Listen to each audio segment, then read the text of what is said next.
So welcome sa Rod TV. Sa video na to, ipapakita ko sa inyo kung paano gumawa ng AUB account through Hello Money app. Paano gawin si AUB account as your primary payment method sa inyong Google AdSense. Magkano nga ba ang kaltas nito as of March 2023? Paano nga ba kumuha ng ATM card at meron bang maintaining balance? Papakita ko rin kung paano mag-transfer via GCash at recommended ba ito? At ipapakita ko rin sa inyo ang pagkuha ko ng sahod ko through AUB account.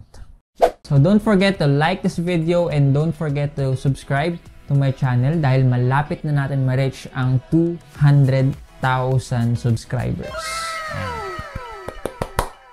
So this video is very recommended sa mga monetized channels na gustong lumipat ng bangko nila dahil masyado nang nalalakihan sila sa kaltas ng bangko nila sa kanilang YouTube revenue. Para na rin ito sa mga estudyante na gustong magkaroon ng sarili nilang bangko or sarili nilang bank account. Ba't bangko? So pwede pa rin naman ito sa mga hindi pa monetized na channels, and para lang magka-idea kayo na once na ma-monetize kayo, ano kayong magandang bangko yung gamitin para pang-receive ng mga sahod natin. As much as possible, gagawin natin itong detalyado para mas maintindihan nyo lahat, step by step, lahat ng experiences ko para full gear yung video na to, or all-in-one yung video na to na talaga namang babalik-balikan ng mga tao kahit anong taon. So para hindi ka magkamali at wala kang ma-miss na any part, wag na wag mong skip yung video na to and tapusin mo to hanggang dulo. So, yung balik nyo na lang talaga sa akin guys is yung pag-like and follow nyo sa aking business Facebook page dahil meron na nga po kaming thrift business ng aking girlfriend. So, ayun, yung pag-like and follow mo lang sa Facebook page namin na MR Thrifter ay malaking tulong na rin. And kung order ka man din, kahit isang item lang is malaking tulong na yan para sa amin. So, kung mahilig ka mag-mine ng mga ukay-ukay dyan, pwede ka mag-mine sa MR Thrifter. Tama na yung mag-promote. Disclaimer. Lilinawin ko lang po na hindi po ako sponsored ng AUB or wala po akong makukuhang benefits kung gagamit kayo ng Hello Money app sa AUB. Yun lang. So, unang-una, kailangan mo mag-install ng Hello Money app. Siyempre, pumunta ka sa Play Store, i-install mo lang yon kapag mas malakas yung internet mo or data mo, mas mabilis mo yung mada-download at hindi naman siya mabigat sa cellphone dahil nga 67 MB lang siya. Ay hindi, 64 MB ata. Step 2, open mo lang yung app na yon once na na-install na and gumawa ka ng bagong account kung wala ka pang account. So, open account yung pipiliin nyo doon. Basahin mo lang tong nakalagay sa Get Ready and i-allow mo lang lahat ng access. So, ayan, pag na-allow ko, click ko lang yes dyan. Then, kailangan daw, hindi daw expired yung ID na may papakita nyo. Click mo lang okay. Then, ito yung mga ID na pwede nyo mapasa kay AUB. So, tignan nyo na lang kung ano yung mga meron kayo dyan. Sa akin kasi tin yung ginamit ko kasi ito yung meron ako. Pero, meron nga lang limit na 50,000 per month. Pero, kapag tinry nyo naman yung driver's license, wala siyang limit. And also, kapag tinry nyo yung Philippine passport, wala siyang limit. So, sa akin, tin ID yung pinili ko. Pero ito, marami naman tayong pwedeng pagpilian or ID na pwedeng ipasa. So, kailangan pala ma-picture natin ng maayos itong pinaka-ID natin. Kailangan hindi malabo, kailangan clear talaga at walang harang sa mga pangalan, sa picture. Ganun din sa back of ID. Kailangan lang rin malinis, malinaw at yun. Ganun. Click mo na yung next sa baba. Yan. Then, dyan ka na magsusulat ng mga information na related dapat sa ID na ipapasa mo. So, ilalagay ko yung first name ko. So, next mo lang yan. Mag-wait ka lang ng verification code na magte-text sa number na linagay mo. So, kailangan talaga active. So, yan. Pagka-verify nyo, email naman. Sa email nyo naman magsasend ng code. So, kailangan active din yung email nyo. And i-check mo lang yon kung ano yung linagay doon. Yan, mag-set na lang tayo dyan ng birthday natin. Basta kung ano yung nakalagay sa ID nyo, yun yung sundin nyo. Remember, this is verification. So, kailangan parehong-pareho para ma-verify yung account mo. Source of income, linagay ko dyan is self-employed. Then, nilagay ko lang rin dyan yung maiden name ng mama ko. So, ito, kailangan ready kayo dahil magtitake kayo ng short video para i-introduce yung sarili mo. Kailangan mabilis mo lang isasabihin kasi maikli lang yung oras. Sabihin mo lang dun yung name mo, birthday mo, and yung address mo. Ayan, no? Kita nyo yung mga reminders. So, kailangan alamin nyo yan. Ayan yung itsura ko. Naka-green na ako nyan. Pwede ka mag-practice muna kasi ako bago ko start recording, practice talaga ako sasabihin ko para hindi ako mautal-utal. So ayan, tinry kong i-login yung account ko sa AUB or sa Hello Money app. And pag login ko, ito yung lumalabas. So kailangan pa daw mag-wait for approval ng account natin bago natin ito ma-open. Kasi pinaprocess pa ito. So, mag-antay ka lang ng 2 to 3 days para sa approval ng account mo. So, sa akin, nag-antay ako ng 2 days and may nag-text sa akin. So, kapag nakita mo yung text na yan, pwede mo na i-open yung account mo. So, dahil nga pumasok na yung account natin, i-check mo na lang lahat ng terms and agreement mo. Basta may agree ka lang doon. And kapag nagawa mo na yon, meron ka ng AUB account through Hello Money app. So, yung maganda nga dito sa AUB, walang maintaining balance at kahit isang ID lang ang provide mo sa mga choices of ID na pwede mo maipakita is magkakaroon ka na agad ng account. Next is paano na i-connect si AUB as your primary payment method sa Google AdSense nyo. Dahil gusto mo nang palitan yung bangko mo or gusto mo nang mag-add ng payment method at gusto mo nang ilagay doon si AUB. Punta ka lang dito sa payments, select YouTube Philippines. Then ito yung pinaka-revenue ko. Ayan. Click nyo lang ito, Manage Payment Methods. And makikita nyo na ang primary payment method ko ay ito. Ito yung account ni Mama. And sa kabila ko naman is meron pang Western Union. Sabi ng iba, sumasahod pa rin daw sila through Western. Pero hindi ko alam kung makaka-receive pa ako pag ito yung ginamit ko. So dalawa lang sila ngayon. So mag-add payment method tayo dito sa baba. Pag-click nyan, piliin nyo lang yung Add New Wire Transfer Details. So, ayan, laktawan nyo lang yung beneficiary ID. Rekta ka na dun sa name on the bank account. Lagay mo lang yung name mo. So, ako, nilagay ko lang sa bank name ko is Asia United Bank. Yung Swift BIC naman na isinerch ko sa Google. Ito yon, AUB, KPHMM. Basta search nyo lang sa Google.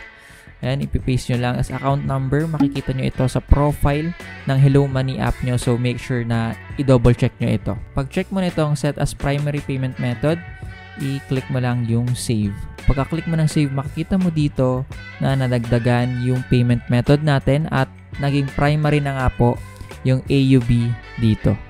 After mo mapalitan or after mo maglagay ng payment method mo, makakatanggap ka agad ng email from AdSense na patunay na ayun nga, napalitan mo na yung payment method mo. I suggest kapag magpapalit ka ng payment method mo, gawin mo ito 1 week before bago mag 21 of the month or bago mag 21st of the month. Kumbaga bigyan mo si AdSense ng ilang days para ma-process niya ito. And as usual, nakatanggap ako ng email from AdSense nung 21st ng March. Kung tinatang nyo, kung pumasok nga ba or kumonect nga ba si AUB sa aking Google AdSense, yes, nag-connect po siya. Dahil nga nung dumating na yung 23 or March 23rd, nag-reflect na yung sahod ko sa AUB account ko. Yun nga, hindi ko na lang rin ipapakita sa inyo yung pinaka-sahod ko kasi hindi talaga ako nagpapakita ng sahod sa mga videos ko.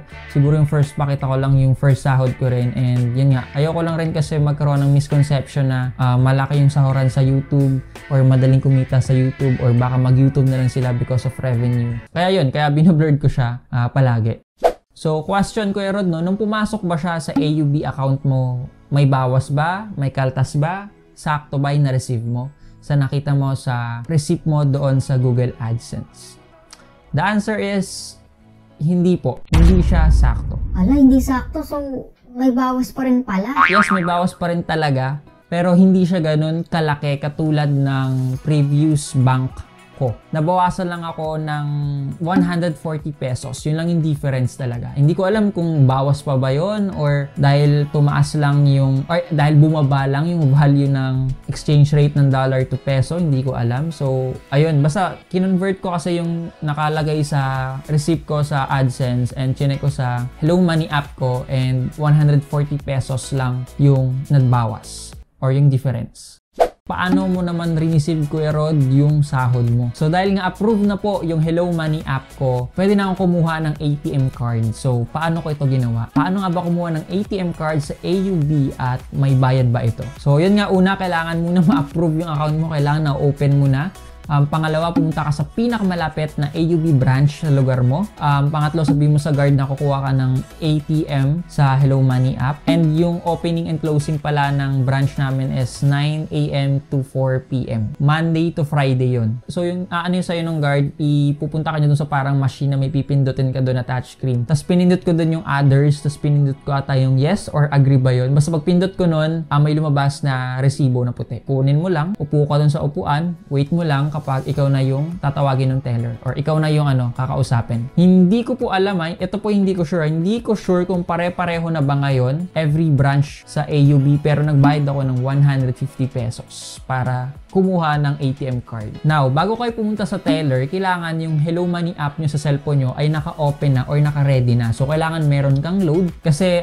kasi minsan yung mga teller mainipin or mabilis magalit. So, kailangan pagpunta mo doon sa teller, naka-ready na yung cellphone mo, nandun na yung Hello Money app, naka-open kasi may titignan-tignan siya doon. So, yung ginawa ng teller sa akin, may tinignan-tignan sa cellphone ko, tapos pinaupo na ulit ako, tapos tinawag ulit ako. Nung tinawag naman na ulit ako, may tinignan ulit siya sa cellphone ko. So, kailangan talaga na open mo agad. Pagkatapos nun, may pinatype siya na parang 4-pin code ko. Yun yung magiging code ko syempre kapag nagamit ako ng ATM machine. And after nun, may lalabas na success. At ayun, bibigay na sa'yo ng teller yung pinaka ATM card mo. So, ito yung ATM card ko. Blurred ko na lang. Ayan, para makita nyo. Pero naka-blurred yan sa editing. So, question Kuya Rod, pareho ba yung account number ko sa Hello Money app ko and sa number na nakalagay and sa number na nakalagay sa ATM card ko? The answer is no. Magkaiba po sila at hindi po sila pareho. Iba po ang account number at iba po ang bank number para sa mga baguhan pa lang dyan or para sa mga estudyante.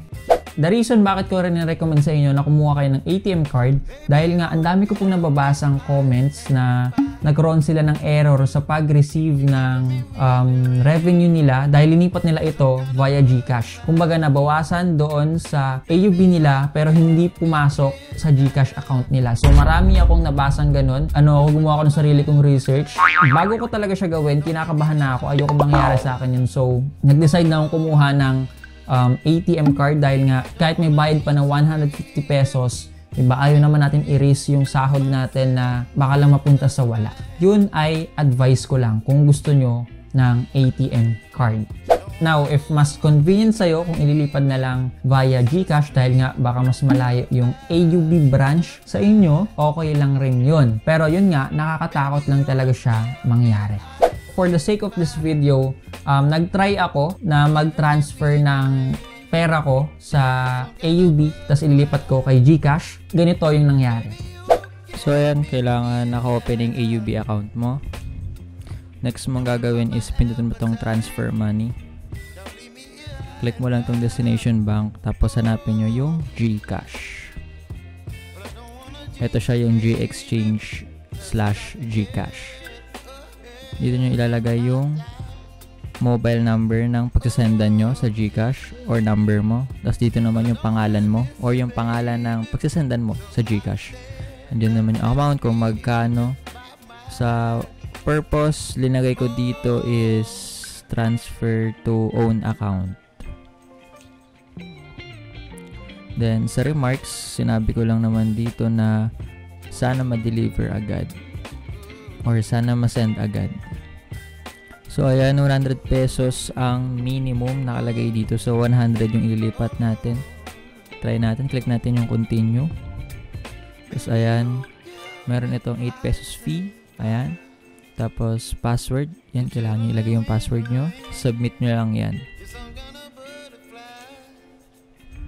Then ayan, success na po ang ating pag-transfer. Sakto may nag-text agad sa akin and makikita nyo dito na nag-text yung GCash sa akin na nagsasabi na naka-receive ako ng 100 pesos through GCash galing sa AUB. So ayun nga, may 8 pesos fee kapag magta-transfer, di ba, via GCash. Kahit na sumahod ka, sabihin natin kahit 5K yung ililipat mo, 8 pesos lang yung bawas po dito. Kasi count pa rin siya as one transaction. So yun nga, masaya ako kasi nga yung first transaction ko via GCash is napaka-smoothly lang. Para lang talaga ako naglipat ng pera sa GCash to GCash. Para lang ako nag-send ng GCash money sa another verified GCash account. Sobrang ganun lang, sobrang bilis lang. Segundo lang talaga, wala pang minuto. Meron namang proof, merong transaction history sa AUB, merong nag-text sa akin agad sa GCash ko, sa number ko. So, wala namang error na nangyari sa akin. So, hindi ko alam kung ba't may error sa iba, pero baka, di ko talaga, ayoko manisim muna. Ayoko sisihin muna yung GCash, pero marami lang nagko-complain at marami ako nabasa na complain about sa GCash. So, yun nga, in case lang po na may mag-error or mag-error yung sa inyo or nakalagay is insufficient, nakalagay yung ganun, ibig sabihin lang siguro nito, kailangan nyo magtira ng laman sa AUB account nyo kahit 50 pesos. Kapag may error pa rin po na nangyayari, kailangan nyo i-update yung Hello Money app nyo sa Google Play Store nyo and itry nyo ulit i-open. Kapag may problema pa rin, try to submit a ticket sa email na ito, yung customercare.aub.com.ph. I think open sila ng Monday to Friday, 8:30 to 5:30, yung customer service ata nila. So if ever na nagkaroon talaga kayo ng ganong senaryo na hindi nyo na-receive yung pera nyo papunta sa GCash, ayan, pumunta na kayo sa pinakamalapit na AUB branch nyo at magpa-assist na kayo sa teller na ganun yung nangyari. So, kailangan pagpunta nyo doon, kumpleto kayo sa screenshot na talagang nag-transfer kayo at hindi nyo lang talaga na-receive. Ipapakita ko naman sa inyo yung pagsahod ko or pag-withdraw ko ng pera sa AUB branch na malapit sa amin. So, ayun, shoutout sa girlfriend ko na si Jai kasi si Jay yung nag-video sa akin ng mga time na yon. Sabi ko, love, videohan mo ko. Mag-withdraw lang ako kasi pang b-roll ko to sa YouTube kasi magsasalita ako, mag-voice over ako. So, ayun. Shoutout sa'yo, love. Thank you. After ko pala makuha or after ko ma-withdraw yung pera is may nag-text agad sa akin na nag-text yung AUB sa akin na nagkaroon ako ng transaction withdrawal. Parang withdrawal transaction, something na ganun. So, kung tanong nyo, legit ba siya? Yes, legit naman siya kasi okay naman siya sa akin. Siguro kailangan mo lang sundin lahat ng sinabi ko para hindi ka magkamali, para walang error na mangyari sa'yo. Hopefully, wala sana kayong mga experience na error using AUB. So now, ako naman yung magtatanong sa inyo kung monetize na kayo, anong bangko or anong bank yung gamit nyo. At kung hindi ka pa monetize, ano naman yung bangko na plano mo gamitin. Kung kumikita ka na, malaki ba yung kaltas sa'yo ng bangko mo or sakto lang or wala. Also, comment mo rin sa baba kung nagandahan ka sa video na to, kung marami kang natutunan, marami kang na-gets, marami kang nalaman na kung ano-ano. Ayan, comment mo rin sa baba. And sa mga umabot pa sa part na to, please pa-like and follow naman ng MR Thrifter sa Facebook. Ilalagay ko po yung link sa description. So, ayan, make sure na i-like, i-follow nyo yan. Order kayo kung trip nyo. And yun lang guys, maraming salamat. At yung suot ko rin pala ngayon is, tinitinda ko to. This is Adidas track jacket. Ayan, gray and pink. For sure kung napapan nyo tong video na to, malamang sold na to. Kasi baka matagal ako mag-upload. Ayan. And yeah, siguro nasabi ko naman na lahat ng gusto kong sabihin. Thanks for watching. Malapit tayo mag 200,000 subscribers. This is Rod TV and peace out.